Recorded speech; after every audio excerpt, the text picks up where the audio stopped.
Puncak keistimewaan yang akan diraih oleh orang-orang yang bertauhid adalah bahwa Allah Ta'ala akan memasukkan mereka ke dalam surga tanpa hisab dan tanpa azab.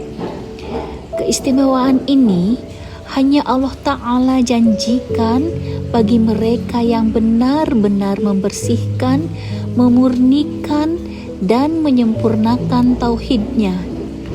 Untuk mewujudkan hal ini tentu bukan hal yang mudah. Lalu, bagaimana cara agar kita bisa meraihnya? Jalan untuk membersihkan tauhid,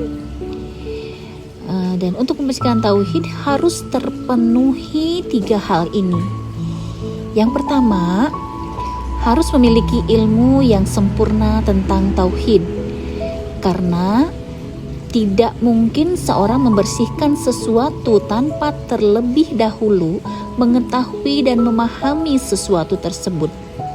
Allah Ta'ala berfirman dalam Quran surat Muhammad ayat 19 yang artinya, "Maka ketahuilah bahwa sesungguhnya tidak ada sesembahan yang benar melainkan Allah saja."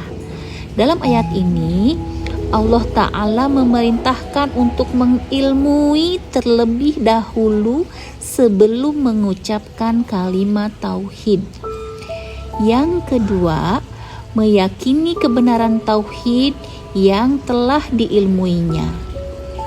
Apabila seseorang hanya mengilmui atau mengetahui saja, akan tetapi tidak meyakininya dan bahkan mengingkarinya, maka dia tidaklah membersihkan tauhidnya.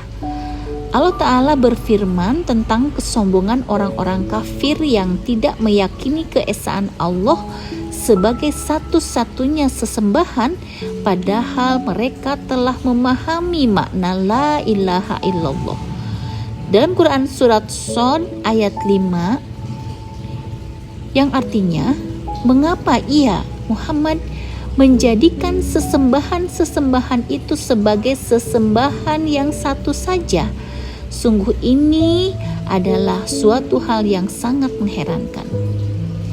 Dan yang ketiga, mengamalkan tauhid tersebut dengan penuh ketundukan. Jika kita telah mengilmui dan meyakini, akan tetapi kita tidak mau mengamalkannya dengan penuh ketundukan, maka kita belum bersih tauhidnya.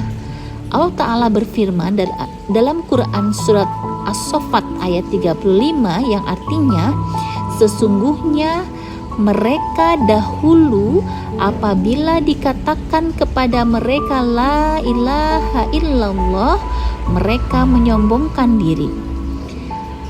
Apabila ketiga hal itu telah terpenuhi dan seseorang benar-benar membersihkan serta memurnikan tauhidnya, maka jaminan surga tersedia menjadi miliknya tanpa hisab dan tanpa azab." Dalam hal ini kita tidak perlu mengatakan insya Allah, karena hal tersebut adalah hukum yang telah ditetapkan oleh syariat. Tauhid tidaklah sempurna sampai kita berlepas diri dari kesyirikan.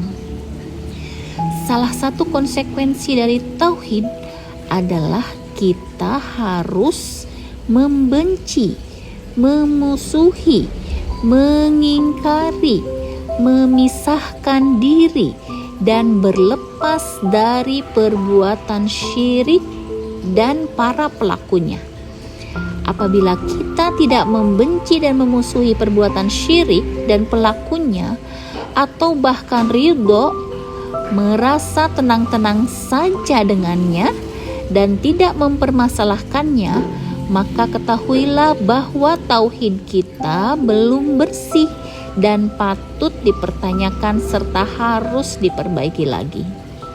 Allah Ta'ala berfirman menceritakan tentang kekasihnya Ibrahim alaihissalam sebagai pemimpin orang-orang yang bertauhid.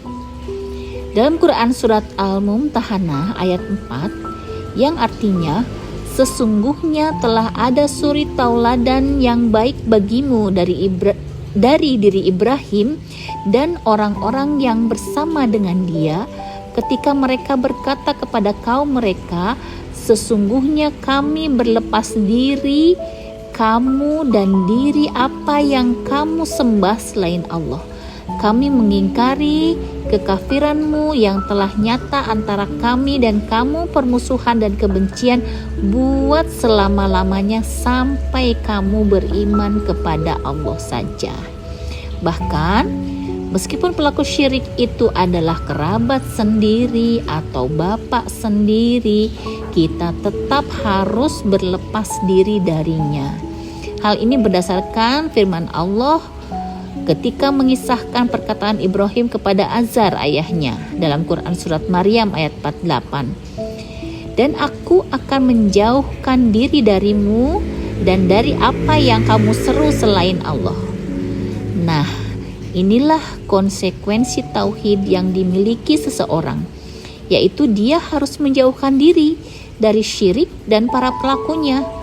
Akan tetapi, marilah kita melihat kenyataan yang ada di masyarakat kita sekarang ini.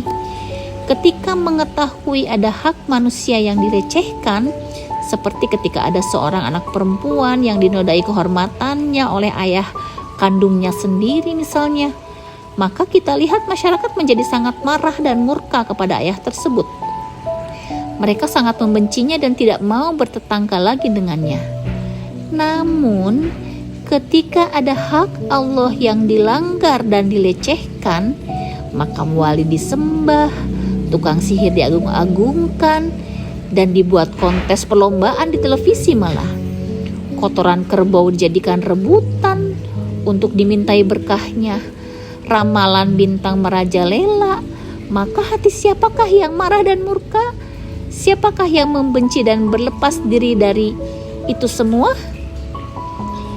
Yang kita dapati justru dukungan dan sambutan mereka yang meriah terhadap pelecehan Allah itu dengan ikut menonton dan menikmatinya melalui acara-acara di televisi, membaca iklan-iklan atau liputan berita tentang kesyirikan itu di koran dan majalah, bahkan ikut serta memeriahkan acara masyarakat pun santai-santai saja dengan kejahatan syirik itu. Lantas, adakah kejahatan yang lebih besar daripada perbuatan melecehkan Allah Ta'ala? Astagfirullahalazim. Semoga kaum muslimin dapat merenungkan hal ini, dan semoga Allah Ta'ala memberikan kita taufik dan hidayah sehingga kita dapat membersihkan dan menyempurnakan tauhid dalam diri kita masing-masing. Assalamualaikum warahmatullahi wabarakatuh.